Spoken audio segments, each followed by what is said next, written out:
Number three is applying for store credit. Now, I'm not a big advocate of applying for store credit. Now, with store, for those of you who don't know, what store credit is basically like a card, let's say like for Kohl's, where you get a credit card through them.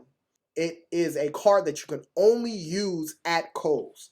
I always tell people to stay away from that because what ends up happening is you find yourself spending and buying stuff at that specific store or whatever store that you actually get that credit card through, and you're all automatically always buying through there, right?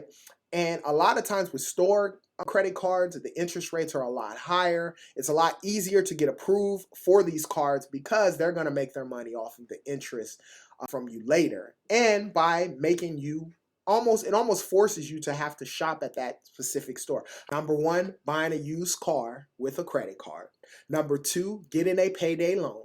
Stay away from payday loans. The interest rates and so forth is hard. Applying for store credit, I would not do it. Number two is getting a payday loan. That's something I do not recommend anyone ever to do because it's almost like robbing Peter to pay Paul, and you end up getting in this snowball stuck effect.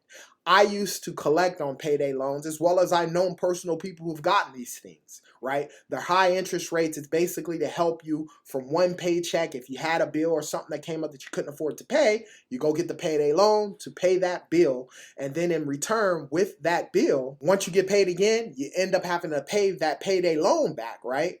And then what ends up happening? Now you got another bill that you need and you end up having to get another loan.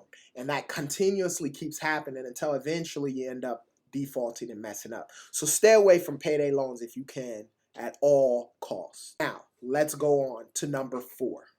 As hard as it is, do not co-sign for credit for family and relatives. I know that it's very tough, right? Once I've gotten my credit clean, I remember I became the poster guy where everyone was coming, hey man, can you co-sign for this for me? Can you get this for me? Can you get that for me? I knew right off the bat, no, that's not what I'm going to do. I'm a person that I would rather teach you how to clean up your credit so that way you can go and apply for credit for yourself, so that way if something goes wrong, I'm not held liable as a co-signer for a relative.